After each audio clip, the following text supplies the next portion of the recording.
Assalamualaikum warahmatullahi wabarakatuh. Innal hamdalillahi nahmadu wa nasta'inu wa nastaghfiruh wa na'udzu billahi min syururi anfusina wa min sayyiati a'malina may yahdihillahu fala mudhillalah wa may yudlil fala hadiyalah. Asyhadu an la ilaha illallah wa asyhadu anna Muhammadan abduhu wa rasuluh. Allahumma shalli ala Muhammad wa ala alihi wa sahbihi ajma'in. Bapak-bapak jamaah rahimakumullah. Pertama-tama marilah kita senantiasa bersyukur kepada Allah. Bersyukur kepada Allah Subhanahu wa taala. Kita telah dibangunkan kembali dan insyaallah kita semuanya melaksanakan apa yang disebut dengan ibadah sahur. Karena kata Rasulullah sallallahu alaihi wasallam, sahur itu adalah sebuah keberkahan. Jadi sekalipun rasa kita kenyang gitu kan, maka kita disunahkan untuk melakukan sahur. Bapak dan jamaah rahimakumullah, kita bersyukur kepada Allah dengan nikmat sehat yang Allah berikan. Kita menggunakan nikmat sehat itu kepada ketaatan. Sekalipun habis subuh itu rasa ngantuk gitu. Hendak memadar jar orang Banjar.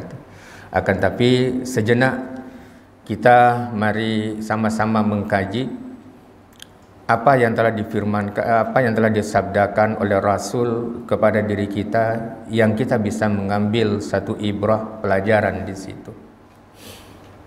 Alhamdulillah kita sudah berada di akhir 10 terakhir di bulan Ramadan. 10 terakhir di bulan Ramadan, Rasul sallallahu alaihi wasallam dalam sebuah hadisnya beliau mengencangkan ikat pinggang gitu. Sehingga dengan demikian semakin kita memasuki detik terakhir, artinya 10 terakhir di bulan Ramadan, maka kita diperintahkan untuk semakin dekat kepada Allah. Sehingga Rasul memberikan kepada diri kita contoh bagaimana kita disunahkan untuk itikaf. Itikaf di masjid atau di musalla. Oleh kerana jamaah rahimakumullah, salah satu hadis Rasul sallallahu alaihi wasallam disebutkan bahwa qad ja'akum syahrul Ramadan. Qad ja'akum syahrul Ramadan, syahrun mubarak, syahrun maghfirah. Iftaradha siyamahu. Sabda Rasul sallallahu alaihi wasallam, kalau kita sudah datang bulan Ramadan, kita memasuki hari yang ke-21 di bulan Ramadan. Yang disebutkan oleh Rasul sallallahu alaihi wasallam syahrun mubarak, syahrun maghfirah. Iftaradha siyamahu. Maka kata Rasulullah sallallahu alaihi wasallam, yang disebut Ramadan itu adalah bulan yang penuh berberkah. Yang kedua adalah syahrum maghfirah. Syahrum yang penuh dengan bulan yang penuh dengan ampunan dari Allah Subhanahu wa taala. Maka Rasul mengatakan sesuai dengan apa yang ada di dalam Al-Qur'an, iftaradha siyamahu. Artinya diwajibkan kepada diri kita untuk melaksanakan saumu Ramadan. Sehingga kata Rasulullah sallallahu alaihi wasallam, wa futihat abwabul jannah. Jadi pintu surga itu terbuka untuk kita kalau kita mau melakukannya. Karena di dalam diri kita, kata Rasulullah sallallahu alaihi wasallam, di dalam diri kita masing-masing ada yang disebut dengan mafatihul khair, mafatihus syarri gitu. Karena di dalam diri kita itu ada kunci, ada anak kunci. Yang anak kunci itu kita yang membukanya. Anak kunci yang kita pegang itu adalah kita yang membuka. Apakah kita mau membuka kepada kebaikan atau kita membuka kepada kejelekan? Tergantung kepada diri kita. Kalau wa futihat abwabul jannah, ketika pintu surga dibuka, maka kita semuanya, maka kita berataan, kita harus membuka pintu kebaikan untuk diri kita. Sehingga kata Rasulullah sallallahu alaihi wasallam, fatuba liman ja'ala mafatihul khair gitu. Fatuba, maka beruntung. Siapa yang disebutkan oleh Rasul sallallahu alaihi wasallam yang disebut beruntung itu adalah fatuba liman ja'ala mafatihul khair gitu. Maka beruntung orang yang senantiasa membuka pintu kebaikan.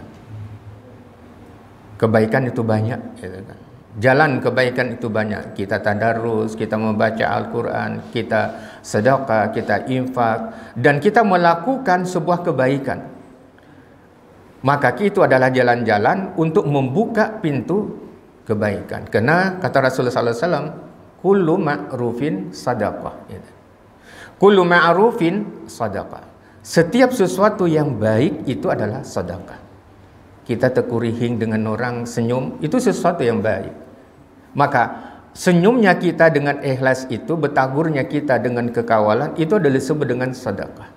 Nah, itu bermacam-macam pintu kebaikan yang seharusnya kita membuka. Maka kata Rasulullah SAW, fawailul.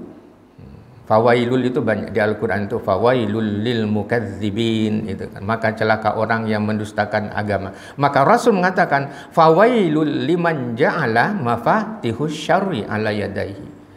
Yang kedua kata Rasul SAW, celaka sekali.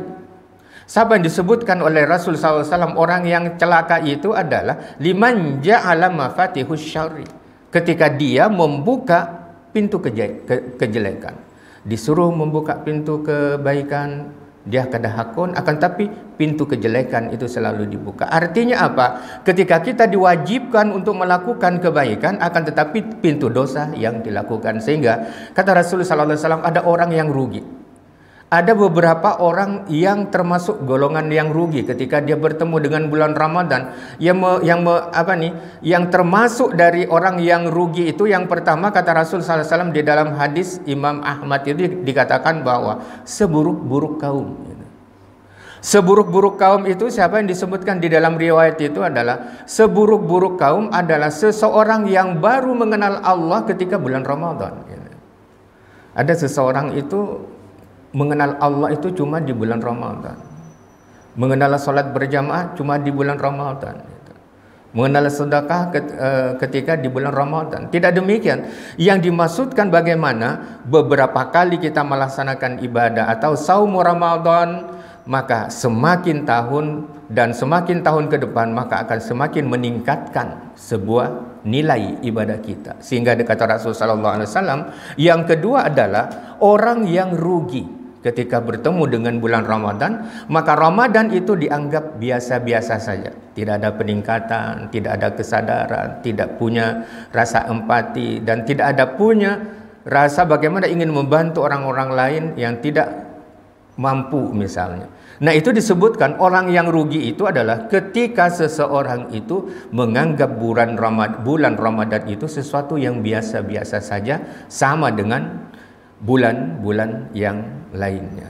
Oleh karena jamaah rahimakumullah, yang ketiga kata Rasulullah SAW, orang yang termasuk golongan yang rugi itu adalah ketika tiba bulan Ramadan yang disuruhnya oleh Rasulullah SAW kita membuka kebaikan, akan tetapi orang itu membuka kejelekan atau melakukan maksiat yang tidak seharusnya dilakukan.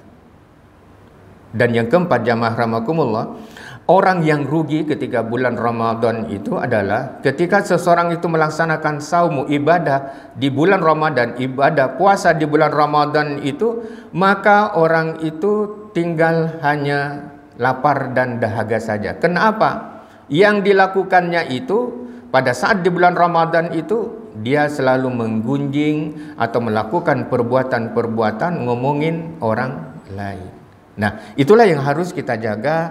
Kita sudah berada di penghujung di bulan Ramadan, 10 terakhir di bulan Ramadan. Bagaimana nilai-nilai puasa yang mulia yang Allah beri kesempatan kepada diri kita, kita jaga sehingga dengan demikian nanti kita bisa melaksanakan ibadah dengan sempurna.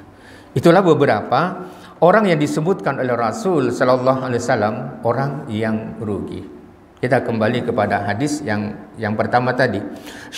Laqad ja'akum syahru Ramadan, syahrum mubarak, syahrum maghfirah.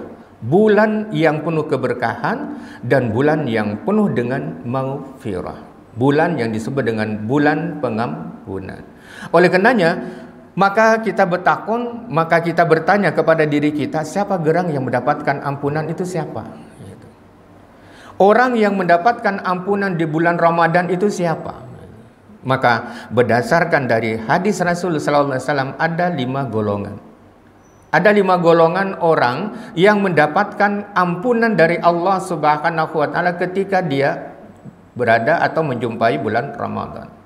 Yang pertama adalah orang yang diampuni oleh Allah Subhanahu wa taala kesalahan, kehilafan, karena kita semua tidak ada yang bersih gitu kan. Pasti atau kita pernah melakukan sesuatu. Akan tetapi sebaik-baik orang yang melakukan kesalahan, maka kita disuruh untuk bertaubat dan beristighfar kepada Allah. Oleh karenanya, orang yang mendapatkan ampunan dari Allah yang memasuki atau yang termasuk ranking awal itu, yang pertama adalah man shoma Ramadan imanan wahtisaban. Yang mendapatkan ampunan dari Allah Subhanahu wa taala adalah orang yang senantiasa melaksanakan ibadah saum Ramadan, dan ibadah saum Ramadan dilakukannya dari iman. Imanan wahtisaban, dengan penuh keimanan.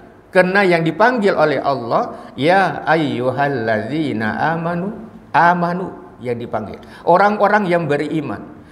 Orang yang beriman dipanggil oleh Allah dengan kalimat, kalau kita di bahasa Arab itu ada disebut dengan harfun nida.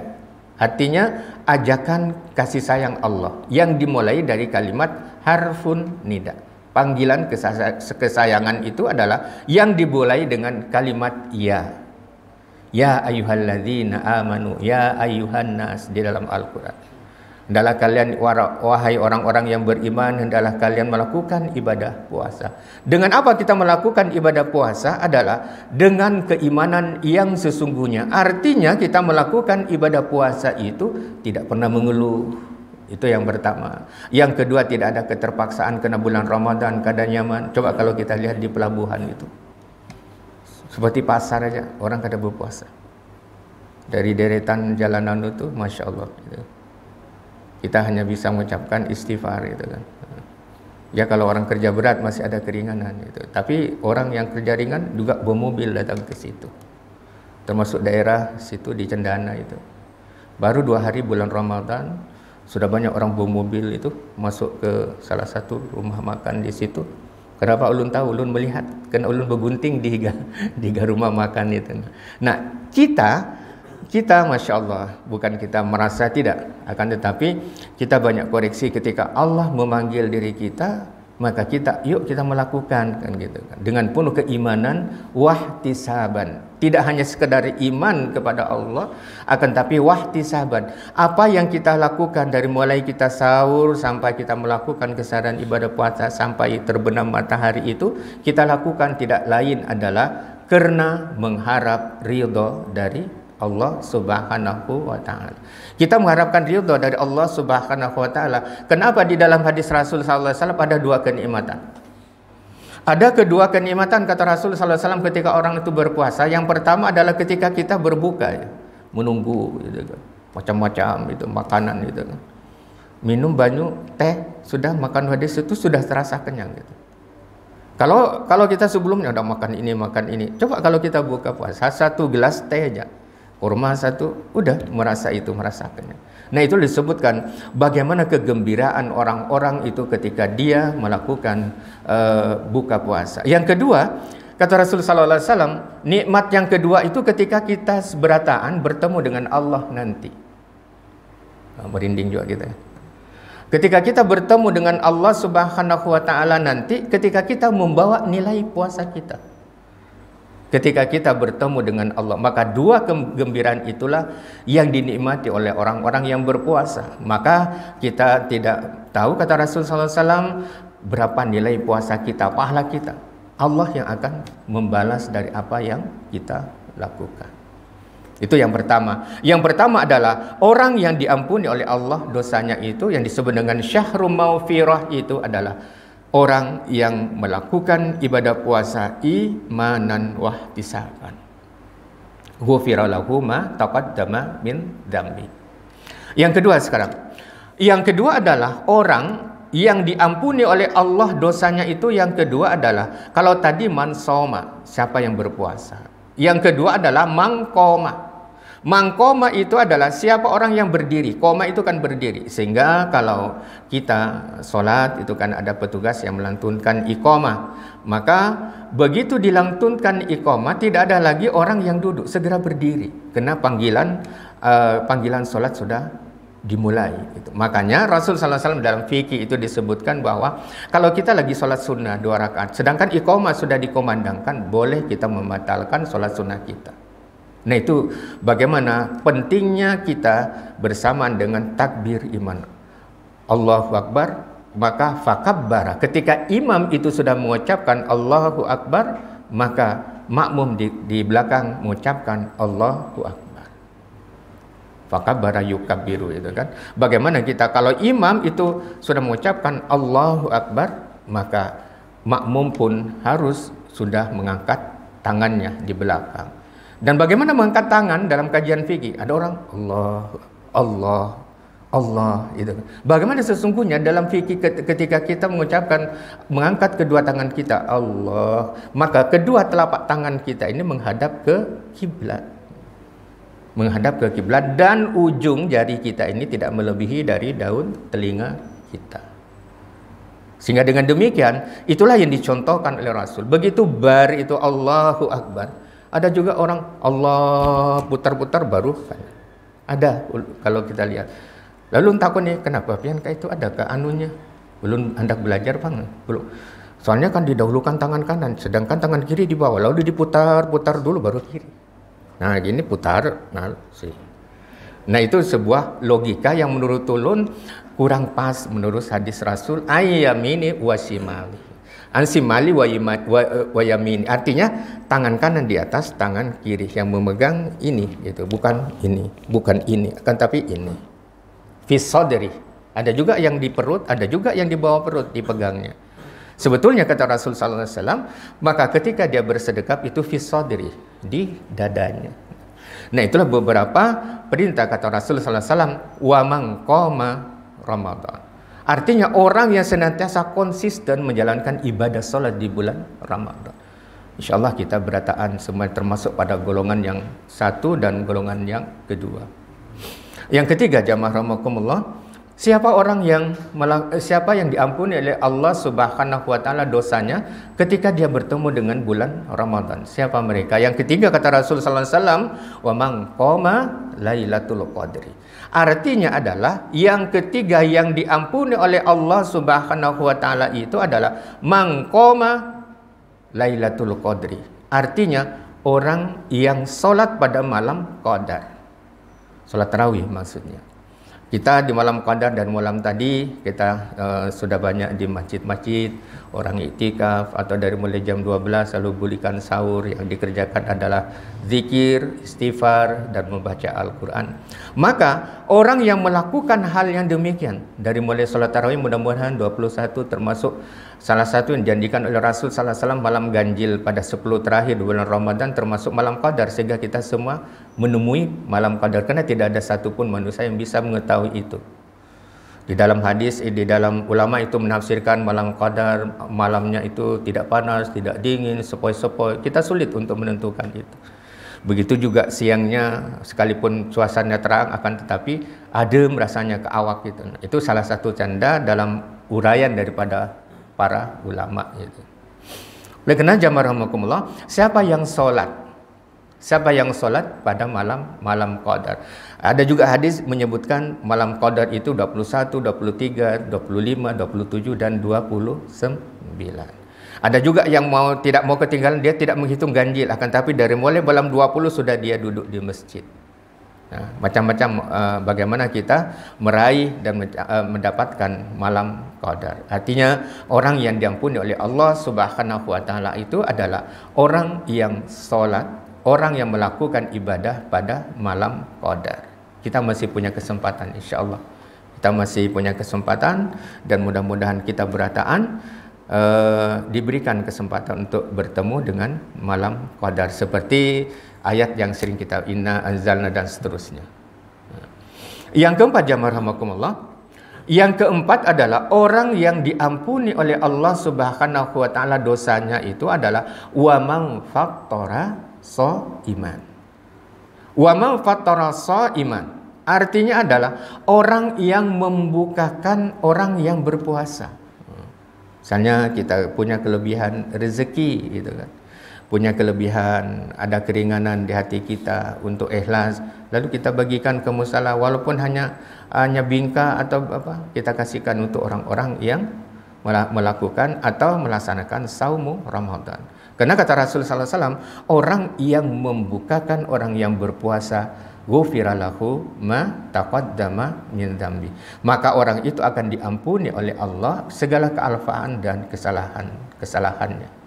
Nah, ketika kita berbicara waman fattara shaiman, orang yang membuka puasa, terus orang nang itunya Bang, orang yang melayani, orang yang menuangkan banyu, kawan-kawan saudara yang menuangkan banyu, menyajikan wadainya dan lain sebagainya, itu termasuk orang yang membukakan puasa dengan tenaganya, dengan ikhlas.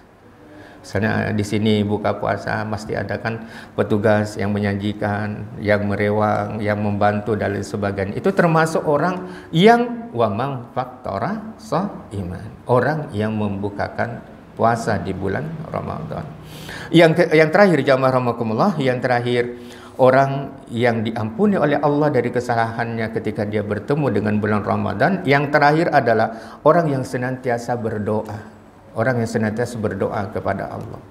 Kan disebut dengan syahrul maghfirah, bulan yang penuh dengan ampunan. Maka kita disuruh untuk berdoa kepada Allah Subhanahu wa taala. Kenapa? Kita berataan dikabulkan doa kita kan. Kita dulu pada tahun yang lalu berdoa kepada Allah. Ya Allah ya Rabbi, pada akhir Ramadan itu kan, ya Allah ya Rabbi, pertemukanlah kami dengan bulan Ramadan berikutnya. Kan itu kan kita berdoa.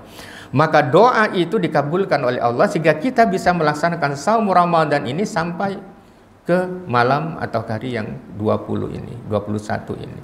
Sehingga dengan demikian kita disuruh untuk berdoa kepada Allah Subhanahu wa taala. Kita berdoa dari Ramadan dulu dan Allah mengabulkan doa kita. Karena banyak di antara mungkin punya pengalaman, kita semua punya pengalaman, ada saudara kita, jamaah kita dan tetangga kita menjelang bulan Ramadan sehari sudah dipanggil oleh Allah. Besok kita di bulan Sya'ban itu tinggal sehari dipanggil oleh Allah. Tinggal malamnya sahur dipanggil oleh Allah. Nah, itulah yang disebutkan bagaimana bau tatawahum la yash'urun. Segala sesuatu yang terjadi pada manusia kita tidak bisa mengetahui kapan kita akan dipanggil oleh Allah Subhanahu wa taala. Ketika kita diberikan kesempatan, mari kita sama-sama menyempatkan yang tinggal 9 hari ini, insyaallah kita bisa melakukan amaliyah dan ibadah. Bagaimana kita melakukan amaliyah dan ibadah itu sehingga segala sesuatu yang kita lakukan, ibadah yang kita lakukan itu dapat mengampuni kealfaan kita dan kesalahan kita semua. Yang seterusnya, di samping kita berdoa kepada Allah, apa yang harus kita lakukan agar diri kita diampuni oleh Allah Subhanahu wa taala? Di dalam hadis Rasul sallallahu alaihi wasallam itu bagaimana kita berdoa dan beristighfar. Berdoa dan beristighfar itu bagaimana kita memohon ampun kepada Allah. Memohon ampun. Kalau kita baca surah Tahrim itu kan disebutkan, ya ayyuhalladzina amanu tubu ilallahi taubatan nasuha. Asa rabbukum ayyukaffira ankum dan seterusnya. Kata Allah Subhanahu wa taala, wahai orang-orang yang beriman, tubu, bertaubatlah kita. Kepada siapa kita bertaubat adalah bertubu ilallahi taubatan nasuha. Bagaimana kita bertaubat kepada Allah dengan taubat yang sesungguhnya. Apa yang disebut dengan nasuha? Nasuha itu adalah amun kita melakukan sesuatu yang salah. Sesuatu yang dianggap sesuatu yang salah. Lalai misalnya. Baru keingatan sekarang, oh ya aku lalai dulu. Tidak ada manusia yang bersih. Pasti kita melakukan sesuatu yang terkadang kita tidak sengaja melakukannya itu. Maka kita jangan melakukan kesalahan yang sama atau pada kasus yang sama. Ketika kita sudah bertaubat kepada Allah, maka jangan kita melakukan hal yang serupa dari apa yang pernah kita lakukan. Artinya betul-betul bertaubat kepada Allah Subhanahu wa taala. Nah, itulah beberapa kata Rasul. Yang pertama dari hadis Rasul itu adalah siapa mereka yang rugi ketika dia bertemu dengan bulan Ramadan. Telah kita jelaskan tadi. Dan yang kedua adalah siapa mereka yang diampuni oleh Allah dosanya ketika dia bertemu dengan bulan Ramadan, yaitu 5 golongan. 5 golongan tersebut adalah yang pertama mereka yang sungguh-sungguh berpuasa, yang kedua adalah orang yang melakukan ibadah solat dengan konsisten dan istiqamah termasuk tarawihnya di dalamnya, yang ketiga adalah orang yang senantiasa solat atau ibadah di malam qadar, dan yang keempat adalah wa man fattara shaiman, adalah orang yang senantiasa membukakan orang yang berpuasa, dan yang kelima adalah mereka yang berdoa dan beristighfar kepada Allah. Mudah-mudahan jamaah rahimakumullah, salat subuh rahimakumullah, mudah-mudahan kelima hal itu ada pada diri kita semuanya. Ada pada diri kita semua, sehingga keluarga kita yang ada di rumah, anak-anak kita yang ada di rumah, dan juga puasa kita, solat kita, ibadah kita, dan sedekah kita, semuanya diterima oleh Allah Subhanahu wa ta'ala. Mungkin sampai di sini, mohon maaf kalau ada kesalahan kata. Billahi taufiq wal hidayah. Assalamualaikum warahmatullahi wabarakatuh.